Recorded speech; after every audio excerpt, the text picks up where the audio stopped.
Om Swastiastu. Selamat siang anak-anak ibu semuanya. Semoga kalian dalam keadaan sehat ya dalam masa pandemi.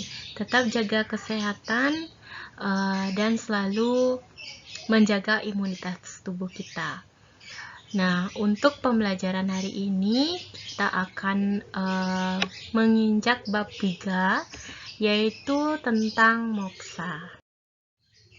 Sebelum kita mengetahui apa itu moksa, kita terlebih dahulu harus mengetahui materi apa saja yang kita akan pelajari dalam bab 3. Nah, adapun materinya yang pertama adalah pengertian moksa. Kemudian setelah mengetahui pengertian moksa, kemudian kita akan mempelajari jalan menuju moksa. Kemudian yang ketiga, mewujudkan tujuan hidup manusia dan tujuan agama Hindu. Yang keempat, yaitu tantangan dan hambatan dalam mencapai moksa. Pasti ada tantangannya ya. Apa saja itu nanti kita akan pelajari. Kemudian ada tantangan, pasti ada upaya-upaya untuk mengatasi hambatan dan tantangan untuk mencapai moksa. Bagaimana cara-caranya? Kemudian yang kelima yaitu contoh-contoh orang yang dipandang mampu dalam mencapai moksa. Untuk pembelajaran hari ini, Ibu akan menjelaskan tentang pengertian moksa dan juga tingkatan-tingkatan moksa itu. Ya, kita mulai dari yang pertama yaitu apa itu moksa. Ya, di dalam benak kalian pasti terpikirkan apa sih itu moksa? Keadaan bagaimana sih yang disebut dengan moksa? Ya. Jadi kita mulai dalam pengertiannya, yaitu moksa berasal dari bahasa Sanskerta, yaitu dari akar kata muk yang berarti membebaskan atau melepaskan. Ya, jadi intinya itu adalah membebaskan ya kalau dari segi asal katanya. Kemudian moksa itu berarti kelepasan atau kebebasan. Nah, moksa adalah alamnya Brahman yang sangat gaib dan berada di luar batas pikiran manusia. Kemudian, moksa hanya dapat dirasakan oleh orang yang dapat mencapainya. Nah, kalau dari segi asal katanya, ya, moksa itu membebaskan atau melepaskan. Berarti dalam konteks ini membebaskan itu artinya ketika Atman dapat terbebas dari adanya ikatan duniawi. Kemudian ketika Atman dapat bersatu dengan ide Sang Yang Widiwasa, itu disebut dengan moksa. Ketika Atman tidak lagi bereinkarnasi, ya. Ketika seseorang sudah meninggal, tidak lagi bereinkarnasi dan bisa bersatu dengan ide Sang Yang Widiwasa, itulah yang disebut dengan moksa. Ada juga moksa yang terjadi ketika seseorang masih berada di dunia, artinya sebelum meninggal dia bisa moksa. Nah, moksa yang dimaksudkan itu adalah dia bisa untuk tidak terikat oleh keduniawian. Itu yang disebut moksa di duniawi. Kalau misalnya dia sudah meninggal, kemudian menyatu dengan Brahman, itu disebut dengan moksa. Bagaimana kalau dia bereinkarnasi? Kalau bereinkarnasi itu belum namanya moksa. Kemudian Ibu lanjut kepada tingkatan moksa.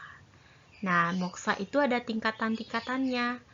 Nah, kita mulai dari yang pertama, yaitu yang namanya jiwa mukti. Jiwa mukti itu adalah tingkatan moksa atau kebahagiaan atau kebebasan yang dapat dicapai manusia semasa hidupnya, di mana Atman tidak lagi terpengaruh oleh objek indria. Nah, kalau jiwa mukti ini sepadan dengan yang namanya Samipya, dan Sarupya. Kita lihat kalau Samipya itu adalah contohnya yang bisa ada dalam tingkatan ini adalah para yogi dan para maharesi yang dapat melepaskan unsur-unsur mayanya.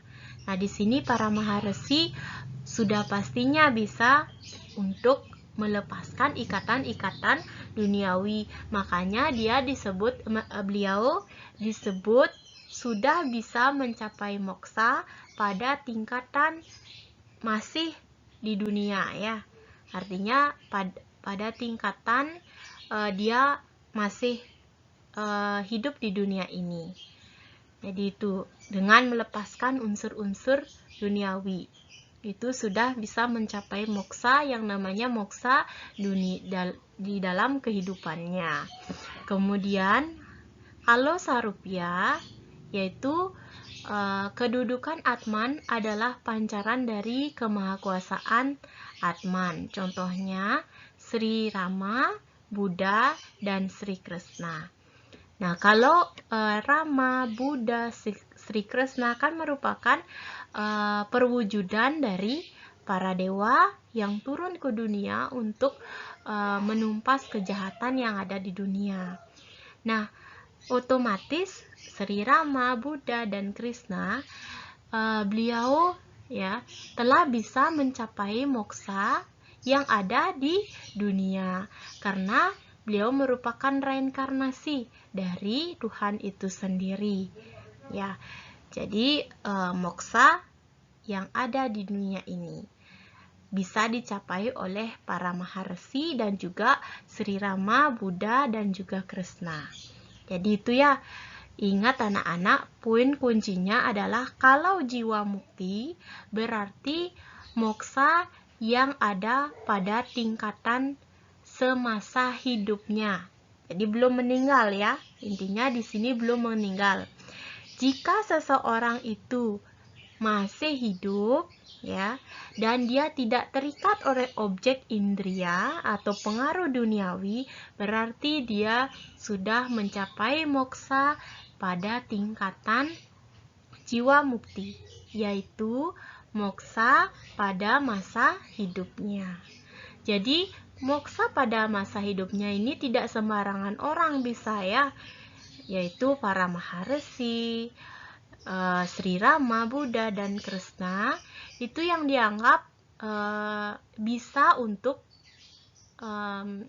tidak terpengaruh oleh objek indria. Itu ya. Kemudian kita lanjut pada tingkatan yang kedua, yaitu namanya Videha Mukti. Kalau Videha Mukti ya artinya itu adalah tingkatan kebebasan yang dapat dicapai oleh seseorang semasa hidupnya, di mana atmannya telah meninggal, tetapi roh yang bersangkutan masih kena pengaruh maya yang tipis. Nah, tingkatan keberadaan atman dalam posisi setara dengan Brahman, namun belum bisa menyatu dengan Brahman. Ya, contohnya begini ya anak-anak. Ketika kalian hidup di dunia ini ya melakukan perbuatan yang baik ya, lebih banyak persentase berbuat baik ketimbang berbuat buruk ya. Bisa Ibu katakan persentase yang berbuat yang buruk di diri kalian itu cuman sedikit ya.